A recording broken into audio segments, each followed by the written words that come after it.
Praise God. Let's continue with our series, mga kapatid, of preaching, teaching, be the church. At magbasa tayo ng Matthew chapter 16, verse 18 to 19. Yan ang kapangyarihan ng Diyos, mga kapatid, kapangyarihan sa salita ng Panginoon. Dahil kahit pabalik-balik mo, ang dami mong mensahe na maggawa, mga kapatid. Praise God. Huwag lang nating tularan ng iba na kahit anong mensahe niya, kahit anong scripture ang basahin niya, isa lang kanyang mensahe. So, salamat sa Diyos, binigyan tayo ng kaalaman na sa isang teksto, isang talata, mga kapatid, or topic, or sabihin lang natin, scriptures, ay marami po tayong topic na makukuha, mga kapatid, especially sa ating series. I believe, ma-memorize na natin yan. Matthew 16, 18 to 19, and I also say to you that you are Peter, and on this rock I will build my church, and the gates of Hades shall not prevail against it. And I will give you the keys of the kingdom of heaven, and whatever you bind on earth will be bound in heaven, whatever you loose on earth will be loosed in heaven. Praise God. Basahin ko sa Tagalog. At sinabi ko naman sa iyo na ikaw ay si Pedro, at sa ibabaw ng batong ito ay itatayo ko ang aking iglesia.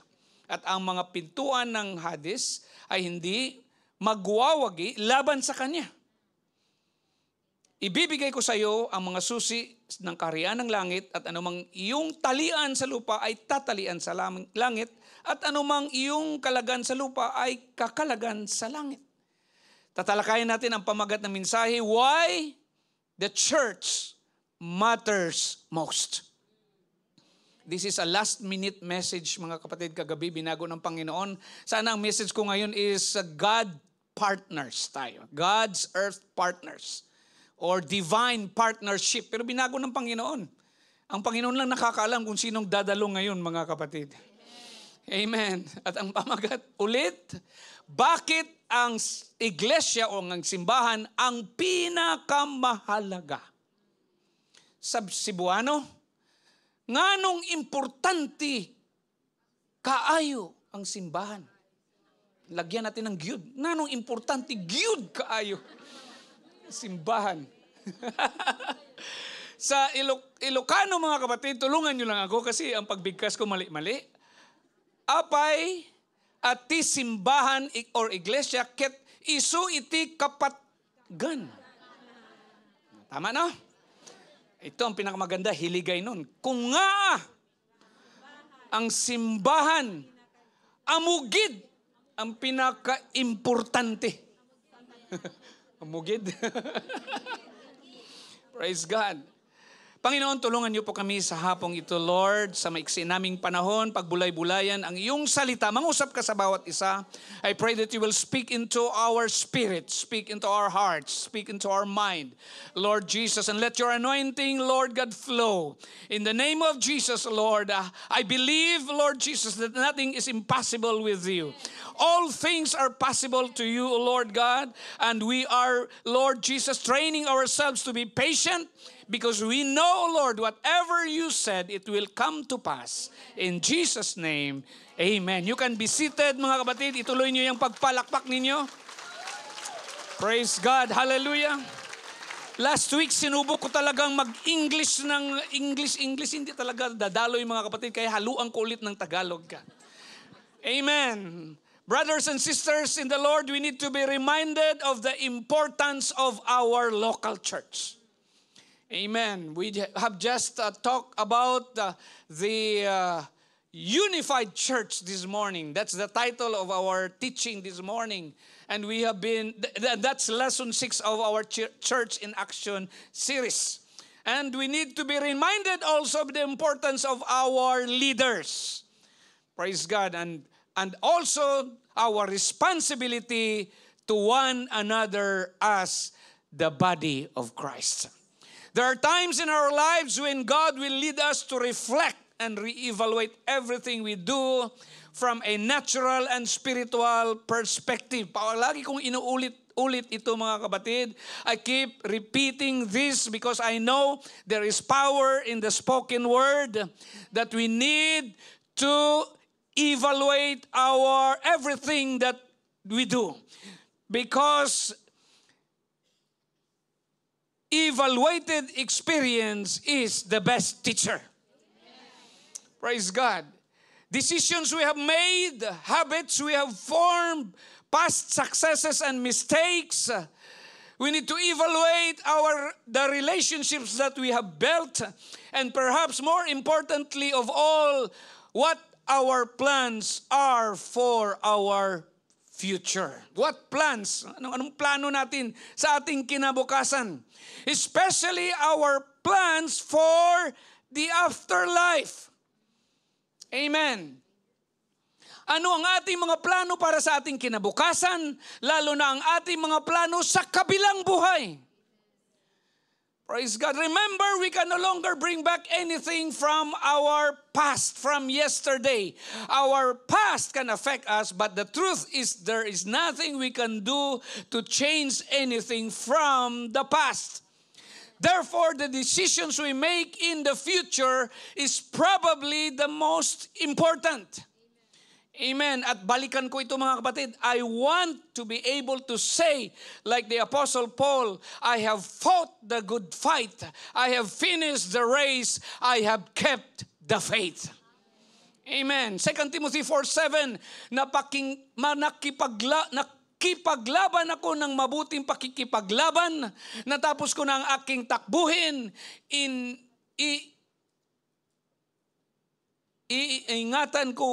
iningatan, praise God. Hindi ko mabasa ang Tagalog na to eh. This is Tagalog but I still cannot read it. Iningatan ko ang pananampalataya. Praise the Lord. Who would have thought that Sister Merlita Cisneros went to be with the Lord last February lang? This is only March 2, I think few weeks before. I don't have the answer. Why does God choose to take her? Or to choose to take others, and other times chooses to heal or extend others. Di ba? Hindi natin alam mga kapatid. We don't know. One thing we do know that God has promised that He would finish the work He had done in us. And that is God's promise to everyone. We know why He harvests. Actually, ang pagkamatay mga kapatid ng isang tao, I think, ani yan sa Panginoon, lalo na kung naglilingkod sa Panginoon. Naalala niyo ang story ni Sister Merlita na she attended the afternoon service ng anniversary doon. O ng service that Sunday. At kinuha siya ng Panginoon that week, mga kapatid. Salamat at magpatuloy siya na naglilingkod sa Panginoon. So inani na lang siya ng Panginoon dahil alam ng Panginoon ang future. Praise God. God is redeeming His jewels, mga kapatid. Mga mamahaling hiyas yan sa Panginoon. He gathers them unto Himself. Praise God. We can only imagine that God is wiping away every tear from Sister Merlita's eyes right now. There shall be no more death, nor sorrow, nor crying. Amen. Pag kinuha at hinarvest na rin tayo ng Panginoon, there shall be no more pain. For the former things have passed away. Alam kong nasa magandang kalagayan na siya mga kapatid, pero hindi natin sukat akalain na ganun kabilis, ganun kadali. Kaya maghanda tayo dahil baka tayo na ang kasunod. Wake up call ito sa atin mga kapatid, na hindi natin hawak ang ating buhay. May plano tayo sa kinabukasan, pero isama natin ang Diyos sa ating plano. Praise God, dahil may buhay na walang hanggan naghihintay sa mga nananampalataya sa ating Panginoon Jesus. Amen. Praise God. So I want to be able to say like the Apostle Paul, I have fought the good fight. I have finished the race. I have kept the faith. I also, praise God, hallelujah. I also don't want my spiritual senses to become so dull that I can no longer recognize His presence and the only source of blessing. Amen. Minsan pinaglalaruan.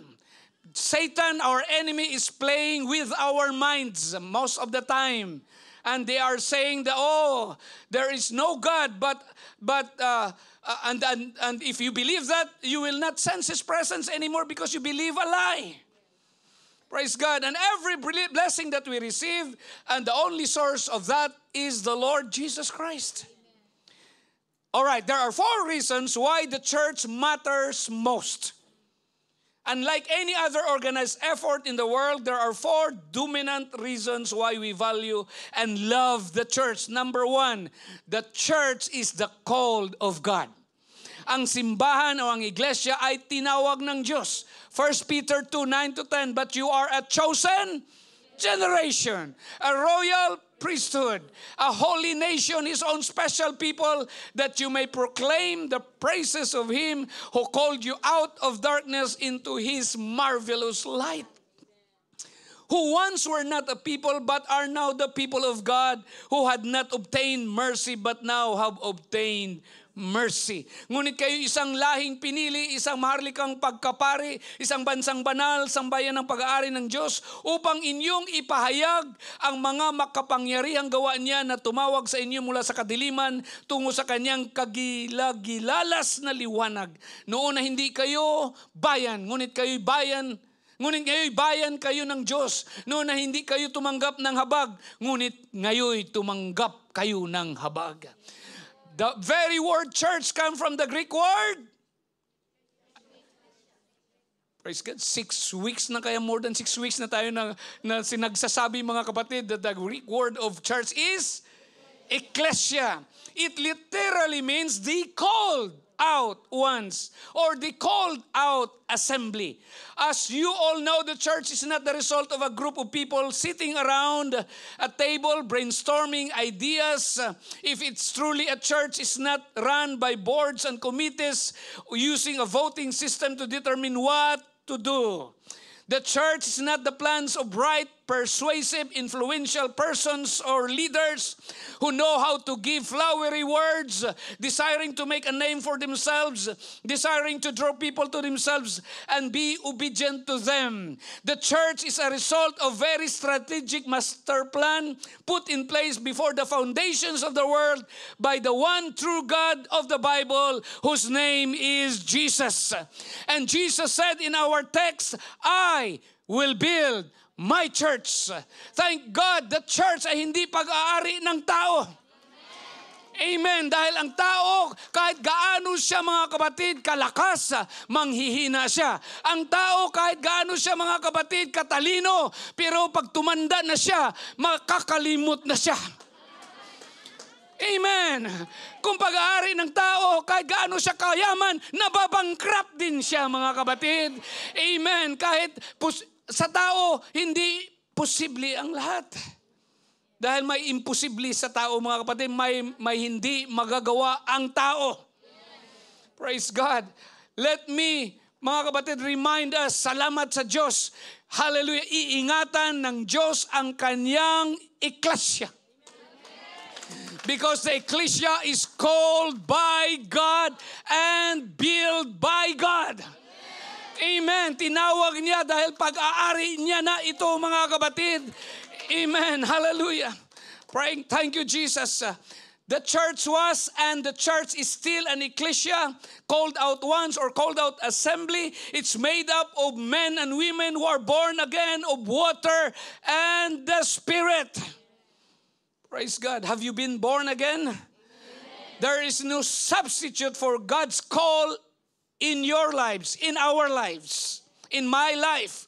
It's the call of God that makes the difference and become a solid anchor and why the church continues to grow around the world. God is still calling. Amen. Will you answer the call of God? Amen. Salamat sis sa nagpapatuod dito. 25 years ka nag-backslide na ibig sabihin walang imposible sa Diyos. Kahit 30 years ka bang nag-backslide or 40 years lang, habang may buhay, may pag-asa.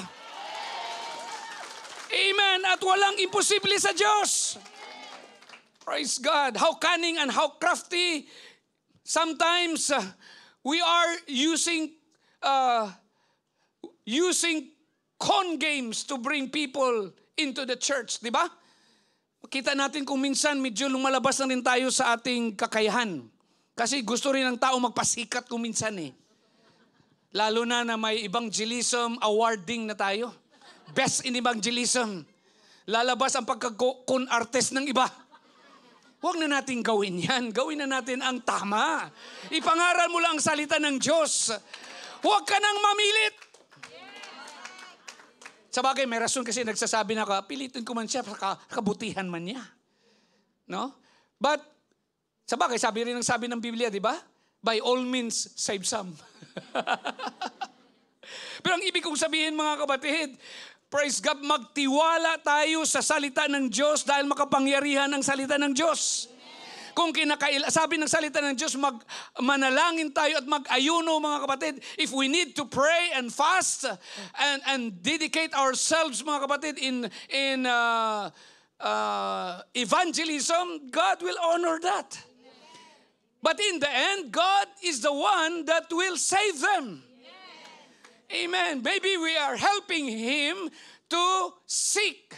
Dahil partners tayo ng Panginoon. But God doesn't need our help. It is just in His plan, mga kapatid. Amen. Na gamitin niya tayo. Yan din ang sa kanyang salita. So be truthful sa ating pagdala ng mga kaluluwa. Praise the Lord. My brother and sister, if someone is truly part of the church, kahit anong hadlang dyan, mga kapatid, tatawagin talaga siya ng Panginoon. He or she will really hear the call of God. Because God is still calling out people from the world into the church and then sending them back to the world to help bring others into the church. Amen. Palakpakan natin ang Panginoon. Thank you, Lord, for saving me. Thank you, Lord. Hallelujah, for so great salvation. Praise God. Hallelujah. It's the call of God that makes the difference in my life and in your life. Amen. I have nothing but our calling.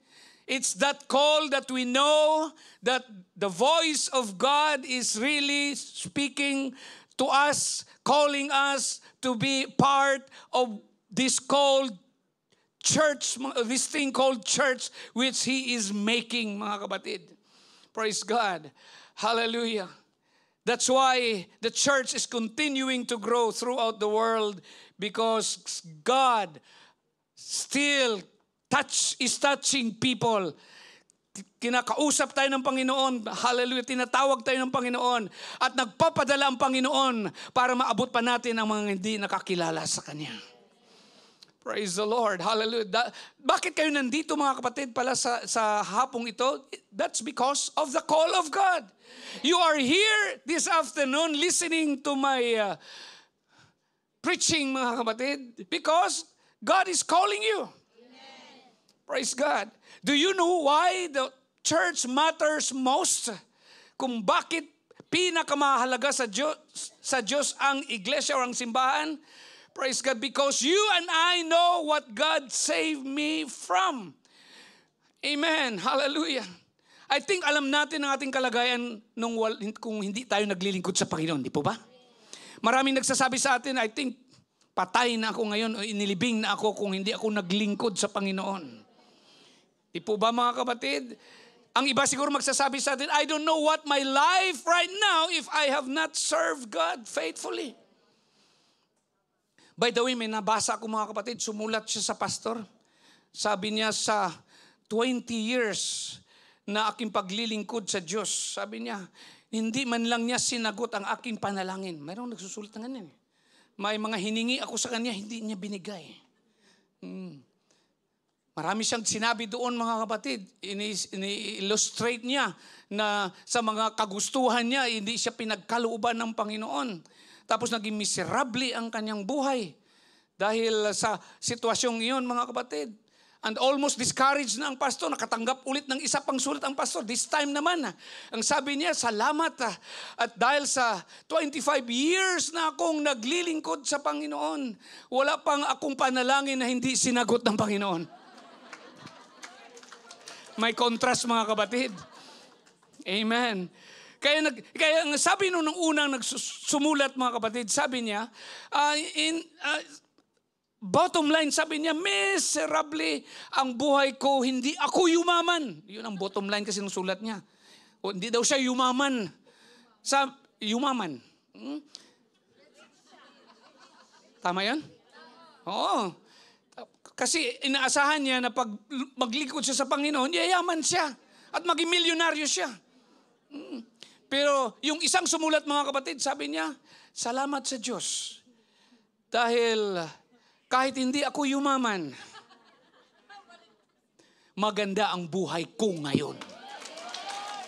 So anong conclusion ang ating madraw, mga kapatid? Praise God.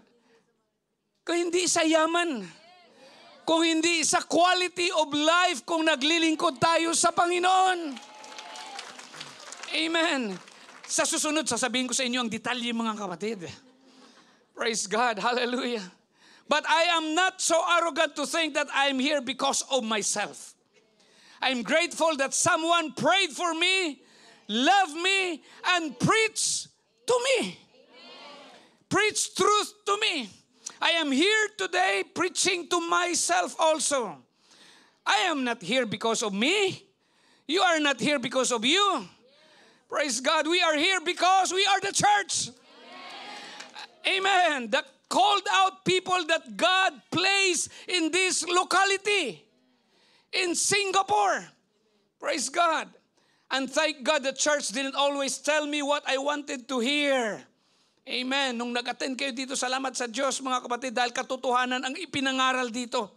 Hindi lang ang gusto niyong marinig. Thank God the church loved me enough and not just pat me in the back and tell me how wonderful I am. Thank God the church loved me enough to tell me the truth. Praise God. Hallelujah. Alam ko, nasabi ko na ito dito, mga kapatid, kasi minsan itong mensaheng ito, ang mga portion na ito, mga kapatid, ay dinadala ko doon sa thema ng pangangaral, mga kapatid. But thank God, I remember my pastor. Praise God. Roger Cason, mga kapatid. I thank God also with my pastor Ernesto Tong. And I thank God my pastor R.S. Welluby, mga kapatid, that cared more about myself than my comfort. Cared more about me and loving me than worrying if it hurts my feelings or not. Alam niyo ba, mga kapatid, pag pumunta tayo sa church, amen, lahat na issue ina-address. Lahat mong pangangailangan ay may kasagutan, sa totoo lang. May direksyon dito ang Panginoon. Kung ang gusto mo lang malibang, mga kapatid, tama ba yun? I-entertain ka lang dito, mga kapatid, nagkakamali ka. Dahil may layunin ang church. The church has a purpose, mga kapatid. Praise God. And Jesus Christ is our Father. We have our Heavenly Father, mga kapatid, and we have leaders also, mga kapatid, that trained us. Amen. Praise the Lord. And truth is always in order. Kindness is always in order. The Bible said we need to speak the truth in love. But bottom line, we tell or speak the truth. Praise God. I don't preach week after week because of my intellect or skill as a speaker or orator. I don't deserve the least of His blessings. Every one of us are byproduct of the grace and the mercy of God.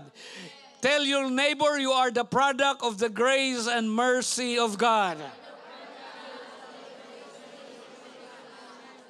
The second reason why the church matters is because the church is the pillar of truth. Ang simbahan ay ang haligi ng katotohanan. Amen. 1 Timothy 3:15, but if I am delayed, I write so that you may know how you ought to conduct yourself in the house of God, which is the church of the living God, the pillar and ground of the truth. Ngunit kung ako'y maantala, ay maaari mong malaman kung ano ang dapat ugaliin ng bawat tao sa bahay ng Diyos, na siyang iglesia ng Diyos na buhay, ang haligi at sandigan ng katotohanan.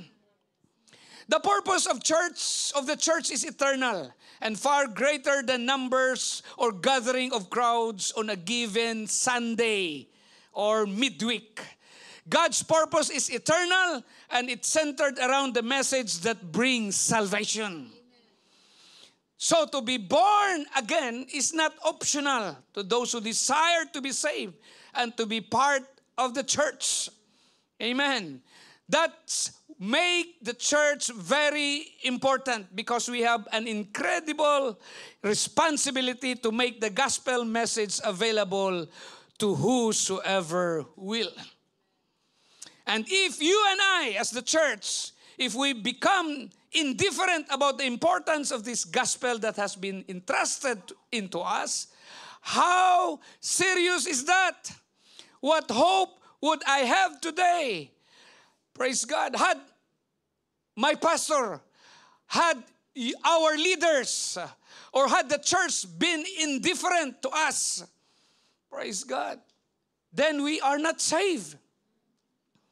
Praise the Lord. Where would we be today if church people had that attitude toward you, toward me? Praise God, when you were not in the kingdom of God. Where would you be today had it not been for someone that was passionate, that would care and love your soul to be saved? Where would you be today if it weren't for people who love us? Amen. Yes, the church has a reason, has a purpose, has a cause that we must not become indifferent about. Therefore, the message of salvation is not negotiable. It's not suggestive. Amen. There is a truth. The cause and purpose of the church is about eternity. Amen. Kaya dapat natin ipangaral ang katotohanan ito, mga kapatid. Dahil may eternity na naghihintay sa bawat isa sa atin. Na-realize niyo ba, mga kapatid, na kahit gaano ang naipon mo, naihanda mo para makapagpatuloy ka maglilingkod sa Panginoon, ilang bahay ang binayaran mo, ilang lupa ang natubos mo, ilang sasakyan ang binili mo, pag wala ka ng buhay, hindi mo madala. Kung ano lang ang na-invest mo sa kabila, yun lang ang madadatnan mo doon. Praise God. Sabi ng Panginoon, lay for yourselves treasures in heaven. Amen. At alam natin kung anong treasure yun, mga kaluluwa yun. Hindi naman natin madala ang bagay dito sa lupa. Praise God. So if we ever become passive about the importance of the church, we will become passive about evangelism. Kaya salamat sa Joy Fellowship, palaging nag-i-invite. Praise the Lord. Hallelujah. Palaging may bisita. Pero minsan, hindi marami. Dahil naghahanda tayo, mga kapatid, sa event natin this coming Sunday. Praise the Lord. Hallelujah. The church is entrusted with the Word of God and is responsible for upholding and sharing the truth of the gospel. It is the pillar and foundation of truth.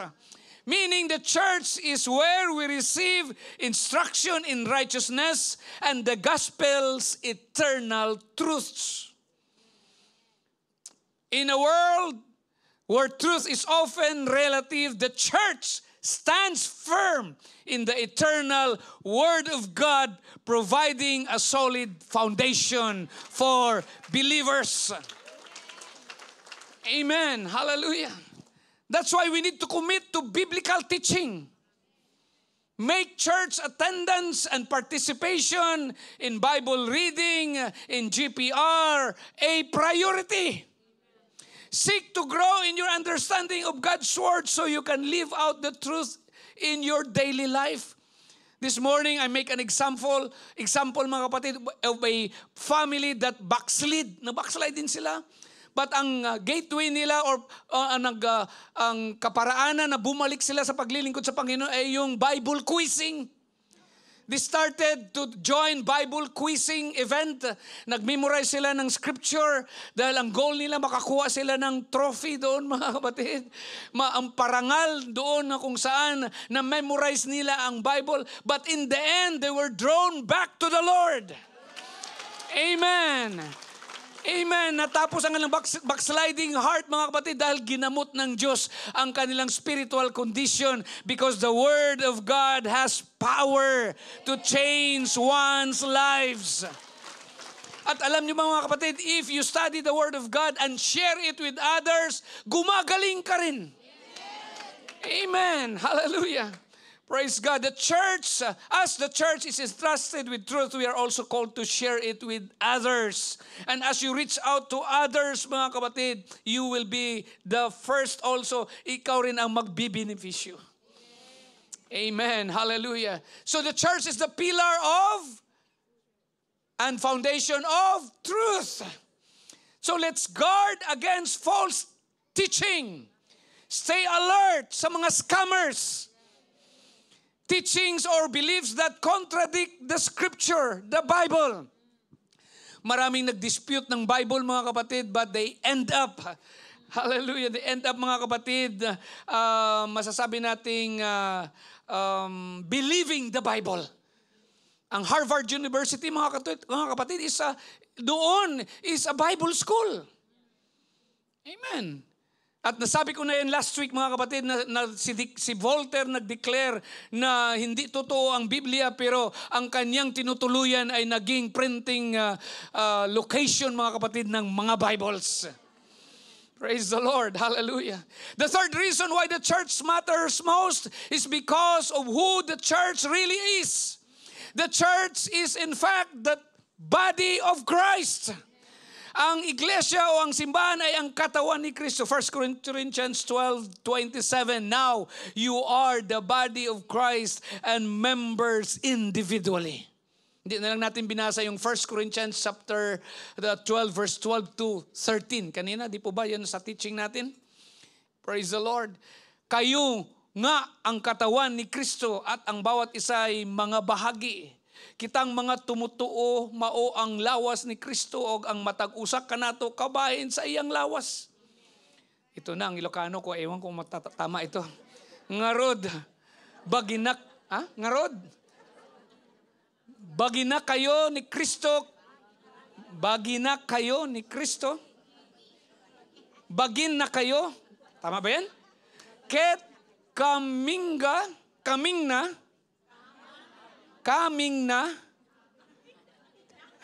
may na dito titunggal may sakada kayo.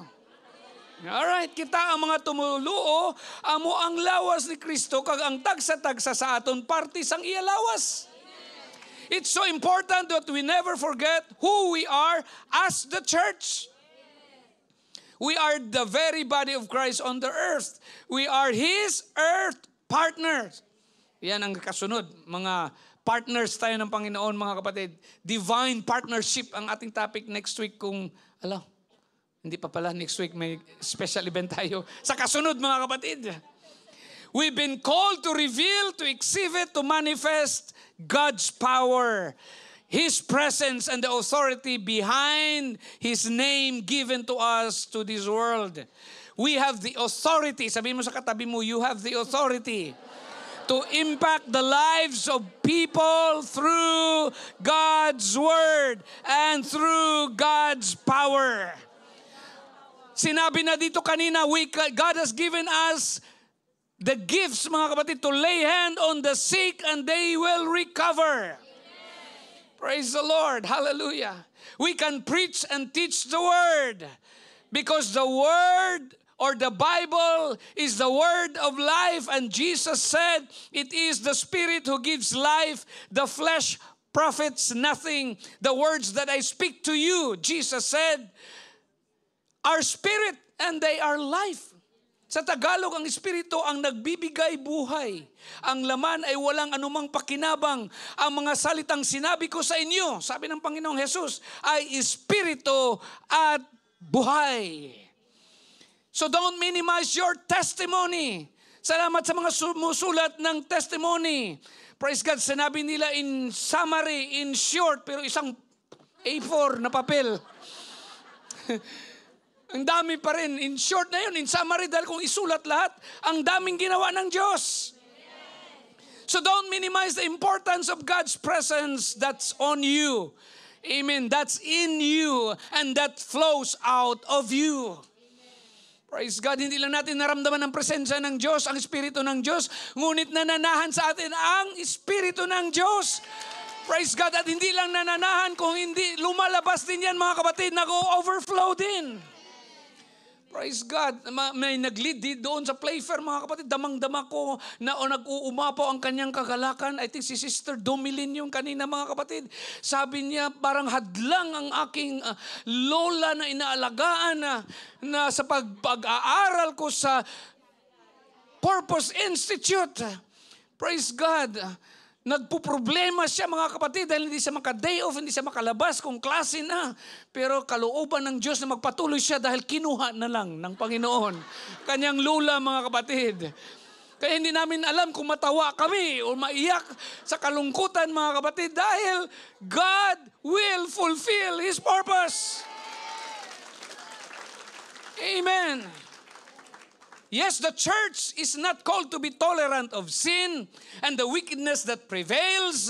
We are called to be tolerant of people.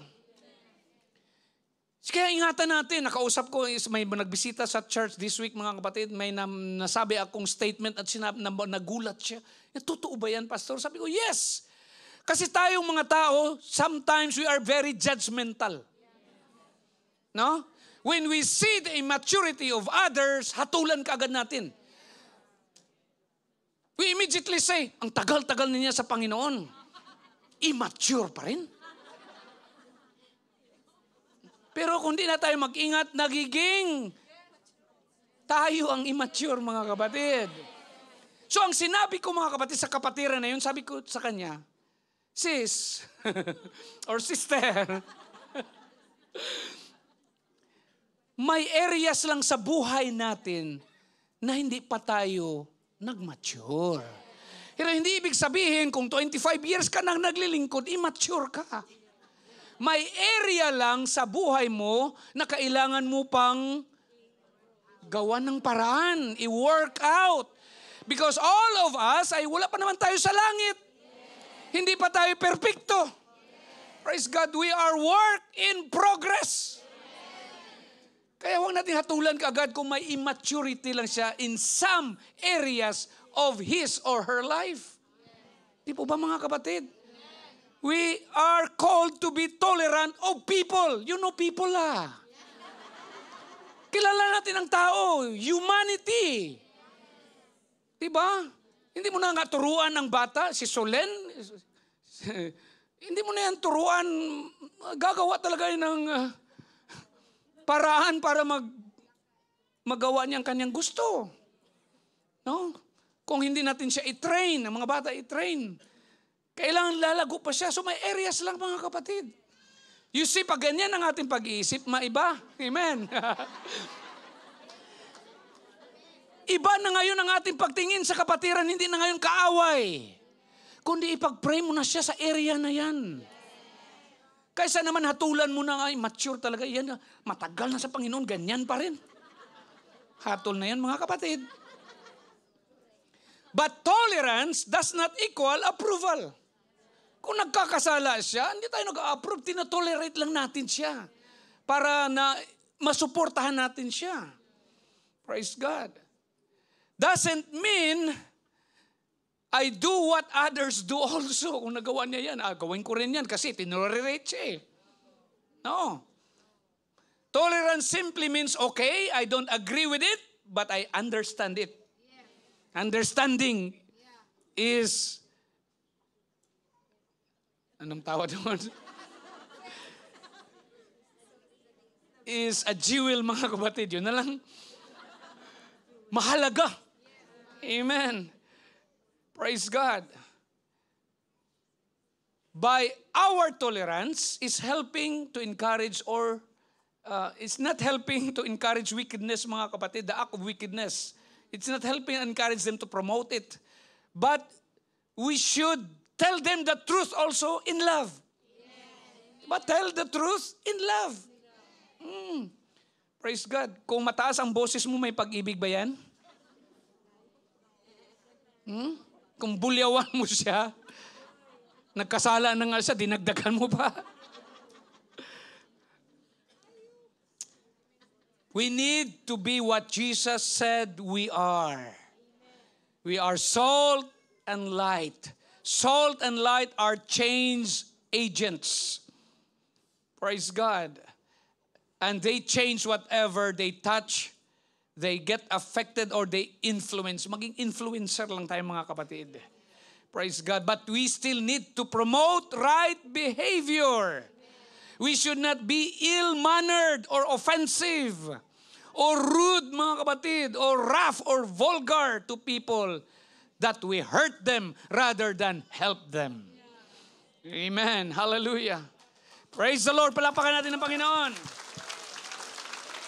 But one thing for sure we know, if we continue to be in the Lord, there is a life-transforming power in us, mga kapatid, that can influence others. Praise God. Ano ba yung movie, mga kapatid, na Transformer ba yun na movie? Na galing sa sasakyan, magiging robot siya, mga kapatid? At maging powerful siya. Yan tayo mga kapatid. Akala mo kung Volkswagen lang tayo mga kapatid. Maliliit lang tayo sa sasakyan, pero si Bumblebee pala yun. Yun ang alam ko. Wala na akong alam doon. Amen. Praise God. We can transform mga kapatid. Because we are the body of Christ. Acts 1:8, you shall receive power when the Holy Ghost has come upon you, and you shall be witnesses to me in Jerusalem, in all Judea and Samaria, and to the end of the earth. Amen. Hallelujah. Paul said, it's not mere words I want you to hear. I want you to experience the demonstration of the miraculous power of God. Amen. Sabi niya nga, di ba sa Corinthians na hindi siya nangaral sa kanila by His excellency of words, mga kapatid, but by the demonstration of the power of God. Praise God. Jesus Christ is more than a life changer. He is a life giver.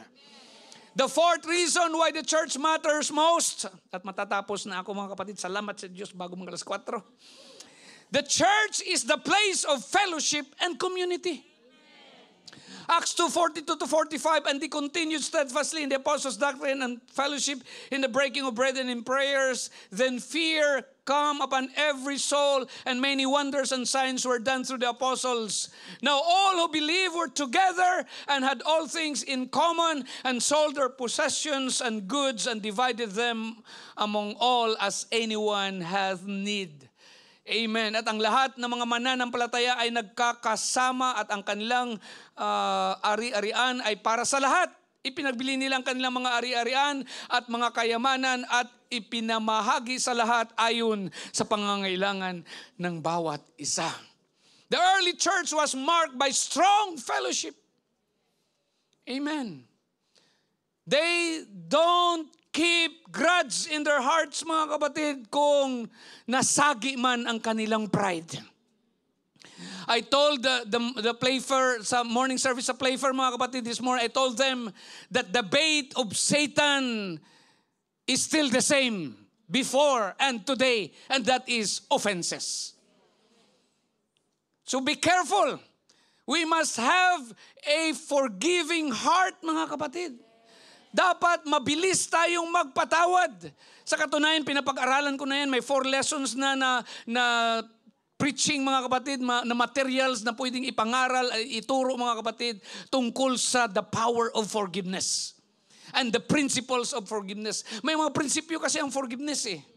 Amen. Ang sasabihin ko lang sa hapong ito sa atin, mga kapatid, na kailangan mabilis tayong magpatawad.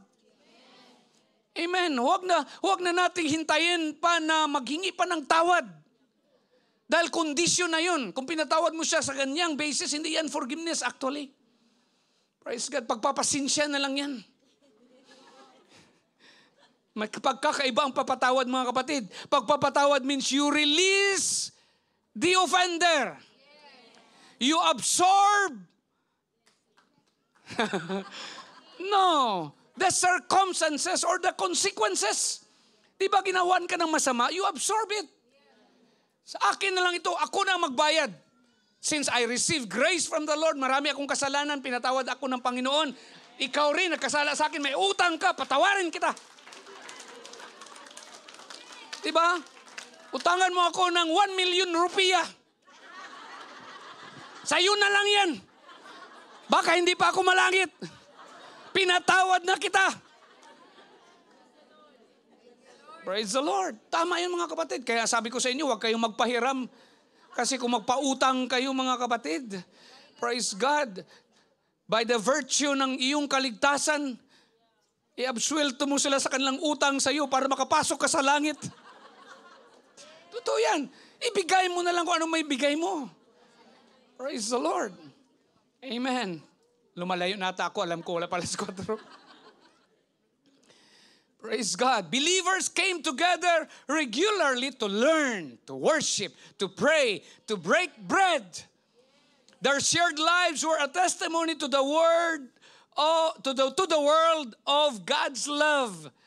By this all men may know, sabi ni Jesus, that you are my disciples if you have loved one another. Praise the Lord. Hallelujah. The church is the place of fellowship and community. Kaya yung church at home natin, yung mga care group natin, mga kapatid, that is a church na rin. Mag-practice kayo, magpatawad dyan. Practice, hindi lang pag, kasi kaunti lang mag-uutang sa'yo doon. Dito ang dami mangungutang sa'yo. Amen. Their shared lives were a testimony of the world to God's love. The church provides us with opportunities to build relationships, shared life's burden, and celebrate God's goodness together. Amen. Hallelujah. So while we are saved, mga kapatid, pinapaalalahanan tayo that the church matters most. Pinakamahalaga talaga ito sa buhay ng isang tao. Dahil gusto ng tinatawag siya ng Diyos upang maging bahagi sa pamilya ng Diyos at magiging bride tayo ng Panginoon, mga kapatid, ni Kristo. Yan ang point 5, pero wala na akong time. Will you stand? Praise God. So while we are here, take time to connect with fellow believers. And after the service, mga kapatid, beyond Sunday services, take time to connect with fellow believers also. Praise God. Join a small group. Attend church events. Or invite others into your home for Matthew party, for meals and fellowship. Take every opportunity, mga kapatid. Praise God. And be a source of encouragement and accountability. Share your struggles and victories with others and help them in their walk with Christ. Ang ganda ng buhay, mga kapatid, na may layunin. The life with a purpose, mga kapatid, dinidesire ito ng maraming tao. Praise God. Tingnan mo ang ibang tao, mga kapatid, ang desire lang nila yumaman. They will aim, mga kapatid, their goal is to be on top of the ladder. Sa businessman o sa anumang bagay na yan. Pagdating nila doon sa tuktok ng hagdan, mga kapatid, paglingon niya, nag-iisa na lang siya. Totoo yun. Praise God. Kahit sa church, mayroon din, too spiritual. Hindi na balance ang buhay. Spiritual na lang lahat na lang. Ang nakikita nga, lahat na lang, espiritu. Huh? Akyatin niya yung spirituality na yan, mga kapatid. Pagdating niya sa tuktok, siya na lang mag-isa. Kaya, we are in people's business. Ang church is in people's business. If you hate people, you're out of business. Totoo. Kaya kailang pag-aralan natin by the grace of God, by the mercy of God, and by the wisdom and power of God. Amen. Hallelujah. Praise God. The church is not only about individual relationships but also collective action. Get involved in outreach or volunteer. Salamat sa mga Purpose Institute students, nag-volunteer yan sila mga kapatid. Sumama sila kay Brother Eric, pumunta sila doon. Praise God, ang ganda ng feeling. Di po ba pumunta ng mission trips, magbigay ng mga food, ang tawag doon? Food stamps mga kapatid. Nagpakain tayo, nagiging pagpapala tayo sa community. Ang ganda. Fulfilled ka. Kaysa buhay mo lang na mag-iisa ka lang. Praise God. So we love and value this church because the church gave us hope. Amen. The church gave you the possibility, gave you and I the possibility not only to be saved, but to be a blessing to others. Thank God kay Apostle Paul, mga kapatid, at iwan ko ito sa atin bago tayo maghiwalay sa Romans 8:35-39. Sabi ni Paul, who shall separate us from the love of Christ? Shall tribulation or distress or persecution or famine or nakedness or peril or sword? As it is written, for your sake, we are killed all day long. We are accounted as sheep for the slaughter. Yet in all these things, we are more than conquerors through Him who loves us. Amen. Sino makapaghiwalay sa atin sa pag-ibig ni Kristo? Ang kahirapan ba? O ang kapighatian? O ang pag-uusig? O ang taggutom? O ang kahubaran? O ang panganib o ang tabak? Gaya ng nasusulat, dahil sa inyo'y kami pinapatay sa buong araw, kami ay itinuturing ng mga tupa sa katayan. Ngunit sa lahat ng mga bagay na ito, tayo higit pa sa mga magtatagumpay sa pamamagitan niya na sa atin ay umiibig. Actually, kung tingnan natin ang scripture mga kapatid, hindi natin alam kung paano tayo nagtatagumpay. Pero sinabi dito mga kapatid, it is because He loves us. He loved us enough to tell us the truth.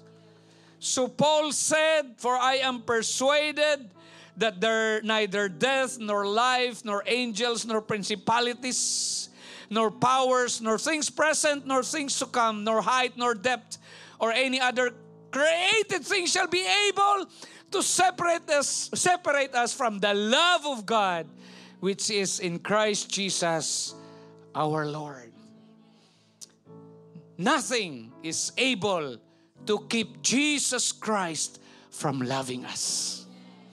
Isipin natin, mga kapatid, at tanggapin natin ang katotohanan ito na mahal, na mahal, na mahal, na mahal ka ng Diyos. No matter what you have done, nothing will keep Jesus from loving us. Oh, help us, Lord, hallelujah, to understand this concept of God. Hallelujah. Hallelujah, hallelujah. Hallelujah. Let's pray mga kapatid. Lord, salamat sa iglesyang ito. Salamat, Panginoon, that we can still hear your voice. Speak to us this afternoon. And Lord, I know that He is drawing us closer to you each day. Yes, we are the only one that is deciding to leave you, Lord, or draw away from you, Panginoon. to backslide, O Lord God, but you have searched us, you have called us, Lord. Hallelujah. Patuloy ka, Panginoon, na naghahanap sa amin. Patuloy niyo kaming hinahanap, O Diyos. Patuloy niyo kaming iniibig, Panginoon. Hallelujah. Patuloy niyo po, O Diyos, hallelujah, na iniingatan ang bawat isa sa amin. We need you, Lord Jesus Christ. Sige mga kapatid, hallelujah, God will always lead you and I to the church. If you need salvation, healing, deliverance, godly counsel, hallelujah, God will lead you to a church, the church of the living God, the pillar, hallelujah, and foundation of truth, the household of God. Hallelujah. Jesus died for us because He wants us to be saved. Let us thank the Lord Jesus for the church. Let us call upon Him. Hallelujah. The church matters most. Hallelujah, because it is the living, breathing manifestation of the body of Jesus Christ on earth. Hallelujah, hallelujah. Here am I, Lord. Thank you for reminding us. Thank you for bringing into our attention, Lord God, these things once again. Napahalagahan namin, Lord God, ang bawat isa. Lord, hallelujah, kami po ay tinatawag na called out ones. If we have been baptized in water in the precious name of Jesus, we have repented our sins and we have received the Holy Ghost or the Holy Spirit and we are striving, hallelujah, hallelujah, to continue to serve you, Lord, to do the work that you have given us, Lord. We are the church. Hallelujah. You have loved us, Lord, with an everlasting love. You have cared for us, Lord. You have kept us up to this moment, up until this time, Lord Jesus.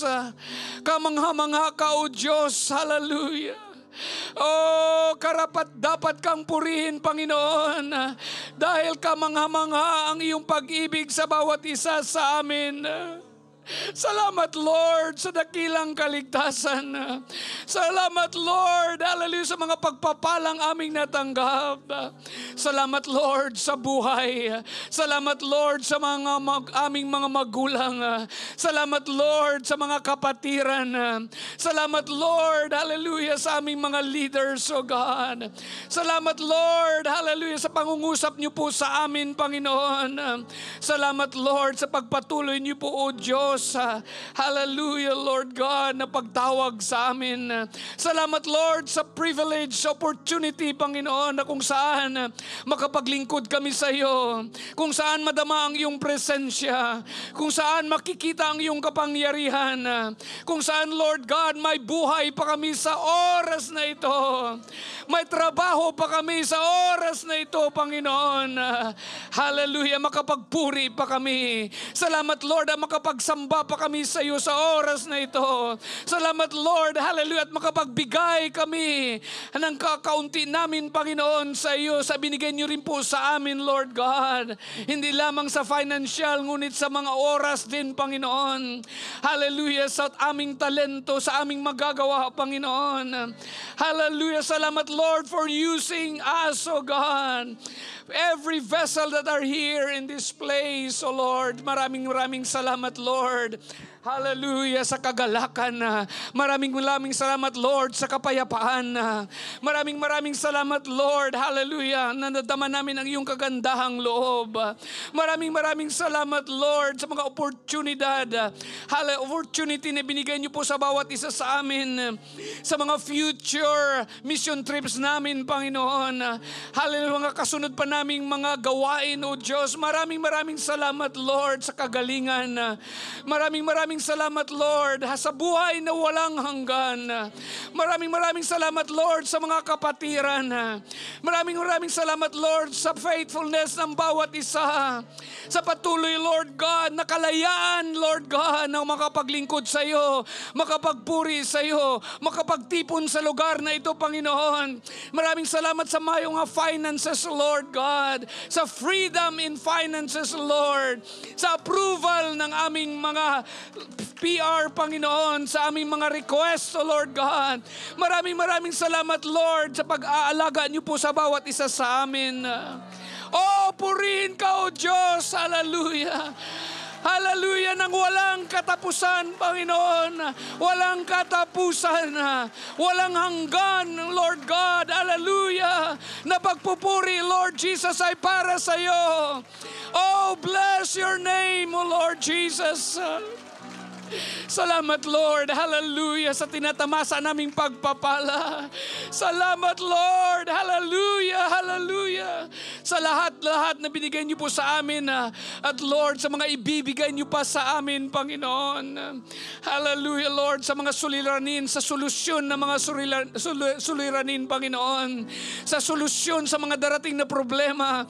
Pinapasalamatan ka na namin, Panginoon. Hallelujah. That one day also, Lord God, we will be in the rapture. One day, Lord God, we will be in our home in heaven. One day, O Lord God, hallelujah, this church triumphant, O Lord God, hallelujah, Lord Jesus, will reap the harvest of the end times, O Lord. Salamat sa revival, O God. Salamat, Lord God, sa great harvest, O Lord Jesus. Hallelujah, the altar is open, mga kapatid. Hallelujah, come with thanksgiving.